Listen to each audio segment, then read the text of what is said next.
Good evening once again dear students. Driving force of tides എന്ന് പറയുന്ന ടോപ്പിക്കായിരുന്നു നമ്മൾ discuss ചെയ്തിരുന്നത്. അതിൻ്റെ കണ്ടിന്യൂവേഷനാണ്, ആ ലെക്ചറിൻ്റെ കണ്ടിന്യൂവേഷനാണ് നമ്മൾ ഈ വീഡിയോയിൽ ഡിസ്കസ് ചെയ്യുന്നത്. അപ്പോൾ കഴിഞ്ഞ ലെക്ചറിൽ വളരെ ഡീറ്റെയിൽ ആയിട്ട് നമ്മൾ ക്വാളിറ്റി എന്താ പറയുക, അപ്പാരൻറ്റ് ഫീൽഡിനെ ജി പ്രൈം ഓഫ് ആർ എന്നാണ് റെപ്രസെൻറ്റ് ചെയ്തത്. ആർ എന്ന് പറയുന്ന ഒരു പൊസിഷനിലെ അപ്പാരൻറ്റ് ഫീൽഡ് എന്ന് പറയുന്നത് G of R minus G zero എന്ന് നമുക്ക് റെപ്രസെൻറ്റ് ചെയ്യാൻ പറ്റും. എന്നിട്ട് നമ്മൾ അതിൻ്റെ ഡയറക്ഷൻസ് ജി സീറോൻ്റെയും 4 ഡിഫറെൻറ്റ് പോയിന്റുകൾ കൺസിഡർ ചെയ്തു. എ എന്ന് പറയുന്ന സണ്ണിന് ക്ലോസർ ആയിട്ടുള്ള ഒരു പോയിന്റും സണ്ണിൽ നിന്ന് ഒരുപാട് അകലെയുള്ള മറ്റൊരു പോയിന്റ് ബിയും, പിന്നെ 2 ഡയമട്രിക്കലി ഓപ്പോസിറ്റ് ആയിട്ടുള്ള 2 പോയിന്റുകൾ സിയും ഡിയും കൺസിഡർ ചെയ്തു. എന്നിട്ട് നമ്മൾ ജി എ പ്രൈമും ജി ബി പ്രൈമും ജി ഡി പ്രൈമും ജി സി പ്രൈമിൻ്റെ ഒക്കെ ഡയറക്ഷൻസ് കാൽക്കുലേറ്റ് ചെയ്തു ഈ റിലേഷൻ ഉപയോഗിച്ചിട്ട്. എർത്ത് എന്ന് പറയുന്നത് സണ്ണിലേക്ക് ടുവേർഡ്സ് ഫ്രീ ഫാൾ ആയതുകൊണ്ട് തന്നെ എർത്ത് എന്ന് പറയുന്നത് ഒരു നോൺ ഇനേർഷ്യൽ ഫ്രെയിമാണ്, ആക്സലറേറ്റിംഗ് ഫ്രെയിമാണ്.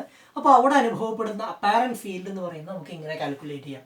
എന്നിട്ട് നമ്മൾ അതിനെ ക്വാണ്ടിറ്റേറ്റീവായിട്ട് അനലൈസ് ചെയ്ത് സണ്ണിൽ നിന്ന് എർത്തിലേക്കുള്ള ദൂരത്തിന്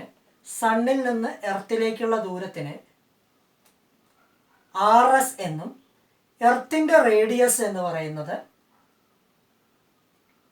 ആർ ഇ എന്നും കൺസിഡർ ചെയ്തിട്ട് നമ്മൾ ആർ ഇ ബൈ ആർ എസിൻ്റെ വാല്യൂ ഒക്കെ കാൽക്കുലേറ്റ് ചെയ്ത് അത് വെച്ചിട്ട് നമ്മൾ ജി എ പ്രൈം കാൽക്കുലേറ്റ് ചെയ്തു. അപ്പോൾ നമുക്ക് കിട്ടി 2 by R S square into 2 by R S എന്ന് എഴുതി. അതിന് G M S by R S square എന്ന് പറഞ്ഞാൽ ജി സീറോ ആണ്. So we can simply write it as 2G0 RE by R S എന്ന് നമുക്ക് റെപ്രസെൻറ്റ് ചെയ്യാം, വിച്ച് ഈസ് ഇക്വേഷൻ നമ്പർ 8. ഇതേ മെത്തേഡ് അഡോപ്റ്റ് ചെയ്തുകൊണ്ട് നമ്മൾ പോയിന്റ് ബിയിൽ അവിടേക്കുള്ള ദൂരം എന്ന് പറയുന്നത് സണ്ണിൻ്റെ സെൻറ്ററിൽ നിന്ന് ഇവിടേക്കുള്ള ദൂരം എന്ന് പറയുന്നത് R S plus R E വരും. സെൻട്രൽ വരെ ആർ എസ്, അവിടുന്ന് ആർ ഇ ദൂരം, അപ്പോൾ R S plus R E വരും. അത് വെച്ചിട്ട് ജി ബി പ്രൈം കാൽക്കുലേറ്റ് ചെയ്തു. അപ്പോൾ ജി ബി പ്രൈമിൻ്റെ ഡയറക്ഷൻ എന്ന് പറയുന്നത് എവേ ഫ്രം ദ എർത്ത് ആയിരിക്കും. സോ ഈ ഡയറക്ഷനിലാണ് വരിക. അതുകൊണ്ടാണ് നെഗറ്റീവ് സൈൻ വന്നത്. That can be represented as -2 GMS by R S square into R E by R S. G M S by R S square എന്ന് പറഞ്ഞാൽ ജി സീറോ ആണ്, സെൻട്രലിൽ അനുഭവപ്പെടുന്ന എർത്തിൻ്റെ ആക്സലറേഷൻ ആണ് due to sun's gravitational pull. So that is equal to -2G0 RE by R S, which is equation number 9. അപ്പോൾ നമ്മൾ G A പ്രൈമും ജി ബി പ്രൈമും കിട്ടി. അതിൻ്റെ ഡയറക്ഷനും മാഗ്നിറ്റ്യൂഡും നമുക്ക് കൃത്യമായിട്ട് അനലൈസ് ചെയ്യാൻ സാധിച്ചു. ഇനി നമ്മൾ ജി സി പ്രൈമും ജി ഡി പ്രൈമും കാൽക്കുലേറ്റ് ചെയ്യാൻ പോവാണ്.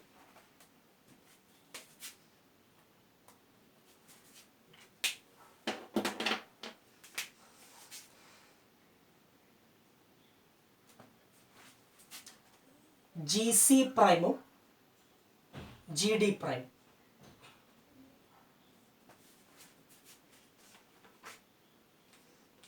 പോയിന്റ് സി ഡി എന്ന് പറയുന്നത് നമുക്ക് ആ ഫിഗറിനെ ഒന്നും കൂടി കൃത്യമായിട്ട് വരയ്ക്കാം. ഇതാണ് സൺ എന്ന് വിചാരിക്കുക, ഇതാണ് എർത്ത്. നമ്മൾ കുറച്ച് എൻലാർജ്ഡ് ആയിട്ടുള്ള എക്സാജറേറ്റഡ് ഫിഗറാണ് വരയ്ക്കുന്നത്. കൃത്യം സ്കെയിലല്ല നമ്മൾ ഈ ഫിഗർ വരയ്ക്കുന്നത്. Centre to centre R S എന്ന് നമുക്ക് റെപ്രസെൻറ്റ് ചെയ്യാം. ഇവിടെ ഒരു പോയിന്റ് സി കൺസിഡർ ചെയ്യുകയാണെങ്കിൽ ഇവിടെ നിന്ന് ഈ സി എന്ന് പറയുന്ന പോയിന്റിലേക്കുള്ള ഡിസ്റ്റൻസ് ഓൾമോസ്റ്റ് ആർ എസിന് ഇക്വലൻ്റ് ആയിരിക്കും. അതായത് this distance R is approximately equal to R S. കാരണം എന്താണെന്ന് ചോദിച്ചാൽ ഇത് ഡയമട്രിക്കലി ഓപ്പോസിറ്റ് ആയിട്ടുള്ള ഒരു പോയിന്റ് ആണ്. അപ്പോൾ ആർ എസ് എന്ന് പറയുന്നത് വളരെ ലാർജ് ആണ്, 1.5 × 10⁻⁸ കിലോമീറ്റർ റേഞ്ച് ഒക്കെയാണ്. അപ്പോൾ സെൻറ്ററിലേക്കുള്ള ദൂരവും എർത്തിൻ്റെ ഈ പോയിന്റിലേക്കുള്ള ദൂരവും തമ്മിൽ കാര്യമായിട്ടുള്ള വ്യത്യാസം ഉണ്ടാവില്ല. We can approximately take this as R S. ഈ ആംഗിള് ആൽഫ എന്ന് എടുക്കും. അപ്പോൾ ഈ ദൂരം എന്താണ്? ആർ ഇ ആണ്. അപ്പോൾ ടാൻ ആൽഫ എന്ത് വരും? ടാൻ ആൽഫ എന്ന് പറയുന്നത് opposite side by adjacent side, അല്ലെങ്കിൽ സൈൻ ആൽഫ എടുത്താലും മതി. സൈൻ ആൽഫ എന്ന് പറയുന്നത് opposite side by adjacent side, hypotenuse എന്ന് എഴുതാം. അപ്പോൾ R E by it is approximately R S തന്നെയാണ്. ഓക്കെ, ഈ R E by R S എന്ന് പറയുന്നത് എത്ര വരും? 4.3 × 10⁻⁵ ഇതാണ് നമുക്ക് കിട്ടിയ കാര്യം. Very small, far less than 1. So therefore sin alpha can be approximately taken as alpha. Okay, so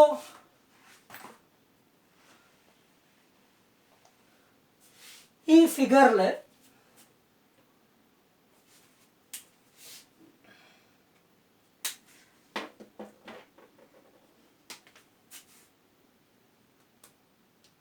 ഇതെന്താ ജി എ ആണ്, സോറി ജി സി ആണ്, ജി സിയുടെ ഡയറക്ഷനാണ്. ഈ ഡയറക്ഷനോ ജി സി പ്രൈമിൻ്റെ ഡയറക്ഷൻ. അപ്പോൾ നമുക്ക് അപ്രോക്സിമേറ്റ്ലി ആൽഫ എന്ന് പറയുന്നത്, alpha can be approximately write as alpha is equal to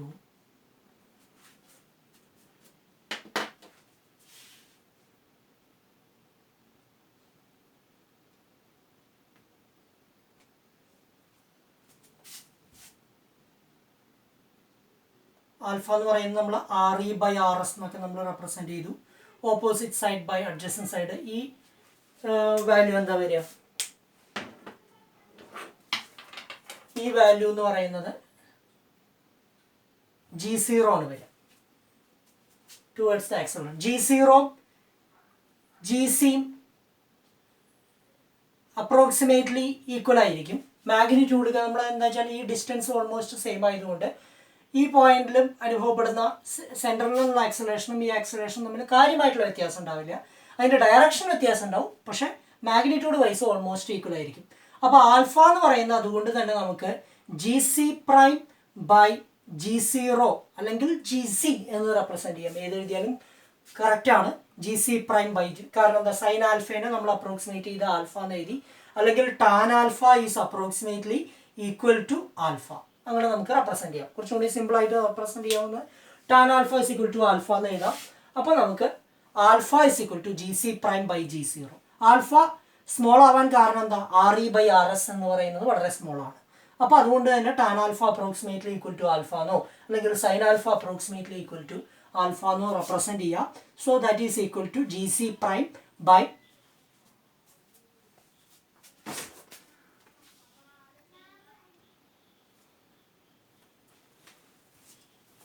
so alpha is equal to G C prime by G zero എന്ന് നമുക്ക് റെപ്രസെൻറ്റ് ചെയ്യാൻ പറ്റും. അപ്പോൾ simply you can write it as G C prime is equal to G zero alpha എന്ന് എഴുതാം. So that can be represented as G zero into R E by R S. This is G C prime. G C പ്രൈമിൻ്റെ value എന്ന് പറയുന്നത് ഇങ്ങനെ നമുക്ക് represent ചെയ്യാം. നമുക്കിതിനെ equation number, you put this as equation number 10 and this is equation number 11. Okay, clear? അപ്പോൾ അങ്ങനെ കിട്ടി. ഇതേ പ്രൊസീജിയറിൽ നിങ്ങൾക്ക് ഡി എന്ന് പറയുന്ന പോയിന്റിലെയും ഇതേപോലെ തന്നെ കണ്ടുപിടിക്കാം. അപ്പോൾ നമ്മളിവിടെ ഡി എന്ന് പറയുന്ന പോയിന്റ് ആണെങ്കിൽ ഇവിടുന്ന് ഒരു ലൈൻ വരയ്ക്കും. അതിൻ്റെ ഡിസ്റ്റൻസ് എന്ന് പറയുന്നത് അപ്രോക്സിമേറ്റ്ലി ആർ എസ് ആണ്. ഈ ആംഗിൾ നമുക്ക് വീണ്ടും ആൽഫ എന്ന് തന്നെ റെപ്രസെൻറ്റ് ചെയ്യാൻ പറ്റും. So alpha is equal to, again alpha is equal to gd prime divided by g0 എന്ന് വരും. that is equal to gd prime is equal to g0 alpha എന്ന് എഴുതാം. that is equal to g0 into re by rs എന്ന് എഴുതാം. പക്ഷെ direction എന്ന് പറയുന്നത് ഇങ്ങനെയായിരിക്കുന്നത് മാത്രം, gd prime. ഓക്കെ, അപ്പോൾ അത് ഇക്വേഷൻ നമ്പർ 2. സോ നമ്മൾ 4 ഡിഫറെൻറ്റ് പോയിന്റുകളിലെയും ഗ്രാവിറ്റേഷണൽ പുൾ, അതായത് gravitational field due to sun നമ്മൾ ഡിസ്കസ് ചെയ്തു. അപ്പോൾ അതുകൊണ്ടാണ് നമുക്ക് ഇവിടെ ഇത് വളരെ സിംപ്ലിഫൈഡ് ആയിട്ടുള്ള ഒരു ഫോമിലാണ് നമ്മൾ റെപ്രസെൻറ്റ് ചെയ്യുന്നത്. 4 ഡിഫറെൻറ്റ് പോയിന്റുകൾ എടുത്തിട്ട് വളരെ കൃത്യമായിട്ട് വളരെ സിംപ്ലിഫൈഡ് ആയിട്ടുള്ള ഒരു മെത്തേഡിലാണ് നമ്മൾ ഡിസ്കസ് ചെയ്തത്. ഇവിടെ പല കാര്യങ്ങളും നമ്മൾ നെഗ്ലക്റ്റ് ചെയ്തിട്ടുണ്ട്. മൂണിൻ്റെ പ്രസൻസിനെ നമ്മൾ നെഗ്ലക്റ്റ് ചെയ്തിട്ടുണ്ട്. എർത്തിൻ്റെ റൊട്ടേഷനെ കുറിച്ച് നമ്മൾ അധികം സംസാരിച്ചിട്ടില്ല. എർത്ത് 24 hours കൊണ്ട് റൊട്ടേറ്റ് ചെയ്യുന്നുണ്ട്, സ്വന്തം ആക്സിസിൽ നിന്ന് റൊട്ടേറ്റ് ചെയ്യുന്നുണ്ട്. മാത്രമല്ല എർത്തും സണ്ണും തമ്മിൽ, സണ്ണിന് ചുറ്റും എർത്ത് റിവോൾവ് ചെയ്യുന്നുണ്ട്. അപ്പോൾ കുറച്ചും കൂടി കോംപ്ലിക്കേറ്റഡ് ആണ് ഇവിടുത്തെ ഈ ഒരു റെപ്രസെൻറ്റേഷൻ എന്ന് പറയുന്നത്. പക്ഷേ സിംപ്ലിസിറ്റിക്ക് വേണ്ടി നമുക്ക് ഈ രൂപത്തിൽ റെപ്രസെൻറ്റ് ചെയ്യാൻ പറ്റും. അപ്പോൾ ഇൻ ജനറൽ നമുക്ക് ഈ ഡിഫറെൻറ്റ് പോയിന്റുകളിലൊക്കെ ടൈഡൽ ഫോഴ്സുകൾ എന്ന് പറയുന്നത് ഏതാണ്ട് ഇങ്ങനെ വരും. നമ്മൾ ഡിഫറെൻറ്റ് പോയിന്റ്സിലെ ഗ്രാവിറ്റേഷണൽ ഫീൽഡുകളൊക്കെ നമുക്ക് ഏകദേശം ഈ രൂപത്തിലുള്ള റെപ്രസെൻറ്റേഷനാണ് നമുക്ക് കിട്ടുക. ഈ പോയിന്റിലാണെങ്കിൽ അത് ഇങ്ങനെയും വരും, ഈ പോയിന്റിൽ ഇങ്ങനെയും വരും. അപ്പം അതുകൊണ്ടാണ് നമുക്ക് ടാൻജൻഷ്യൽ ആയിട്ടുള്ള ഒരു ഷിഫ്റ്റ്, എർത്തിന് ചുറ്റും യൂണിഫോം ആയിട്ട് സി കവർ ചെയ്തേക്കുകയാണെങ്കിൽ നമുക്ക് എല്ലാ ഭാഗത്തും രണ്ട് എക്സാക്ട്ലി ഡയമട്രിക്കലി ഓപ്പോസിറ്റ് ആയിട്ടുള്ള രണ്ട് പോയിന്റുകളിൽ ടൈഡൽ ബൾജുകൾ ഉണ്ടാവും. മറ്റ് രണ്ട് സ്ഥലങ്ങളിലും ഇത് ലോ ടൈഡ് ഇവിടെയും ഉണ്ടാവും, ഇവിടെയും ലോ ടൈഡും ഇവിടെ ഹൈ ടൈഡും വരും. ഓക്കെ, ഇതാണ് നമ്മൾ ക്വാണ്ടിറ്റേറ്റീവായിട്ട് റെപ്രസെൻറ്റ് ചെയ്യുന്നത്. അപ്പോൾ നമുക്ക് ശരിക്കും ആക്ച്വൽ ആയിട്ടുള്ള ഒരു ടൈഡൽ മോഷൻ കുറച്ചും കൂടി കോംപ്ലിക്കേറ്റഡ് ആണ്. അതിൻ്റെ പിക്ചോറിയൽ റെപ്രസെൻറ്റേഷൻ കുറച്ചും കൂടി കോംപ്ലിക്കേറ്റഡ് വേർഷനിലാണ് നമ്മൾ കണ്ടുപിടിക്കേണ്ടത്, പക്ഷെ വരയ്ക്കേണ്ടത്. അതിൻ്റെ ഡൈനാമിക്സും കുറച്ചും കൂടി കോംപ്ലിക്കേറ്റഡ് ആണ്. അപ്പോൾ അതിലേക്കൊന്നും കിടക്കാതെ വളരെ സിംപ്ലിഫൈഡ് ആയിട്ടുള്ള രീതിയിൽ നമ്മൾ നോൺ ഇനേർഷ്യൽ ഫ്രെയിമിൻ്റെ അപ്ലിക്കേഷൻ എന്നുള്ള രീതിയിൽ നമ്മൾ വളരെ സിമ്പിളായിട്ട് ഈ ഒരു റെപ്രസെൻറ്റേഷൻ നടത്തി. എങ്ങനെയാണ് ലോ ടൈഡ് ഉണ്ടാവുന്നത്, എങ്ങനെയാണ് ഹൈ ടൈഡ് ഉണ്ടാവുന്നത്, സണ്ണിൻ്റെ കോൺട്രിബ്യൂഷൻ വെച്ചിട്ടാണ് നമ്മൾ ഡിസ്കസ് ചെയ്തത്. ഓക്കെ, ആക്ച്വലി ഒരു മൂണിൻ്റെയും സണ്ണിൻ്റെയും കമ്പൈൻഡ് ഇഫക്റ്റ് മാത്രമല്ല എർത്തിൻ്റെ സ്വന്തം ആക്സസിലുള്ള റെവല്യൂഷനും ഒക്കെ, അതുപോലെ തന്നെ ഓരോ സ്ഥലത്തെയും ടോപ്പോഗ്രാഫിക്ക് അനുസരിച്ചൊക്കെ ടൈഡൽ ബൾജിന് വ്യത്യാസം വരാറുണ്ട്. അപ്പോൾ അതിലേക്കൊന്നും നമ്മൾ കിടക്കാതെ വളരെ സിമ്പിളായിട്ട് ഈ ഒരു സിമ്പിൾ മാത്തമാറ്റിക്സ് ഉപയോഗിച്ചുകൊണ്ട് നമ്മൾ ഈ പ്രോബ്ലം ഡിസ്കസ് ചെയ്യുകയാണ് ചെയ്തത്. ഇനി നമ്മൾ ഇതിൻ്റെ ടൈഡിൻ്റെ ഇക്വിലിബ്രിയം ഹൈറ്റ് കണ്ടുപിടിക്കുന്നതാണ് നമ്മൾ അടുത്ത ലെക്ചറിൽ ഡിസ്കസ് ചെയ്യുക. അപ്പോൾ അതുവരെ വെയിറ്റ് ചെയ്യുക. Thank you.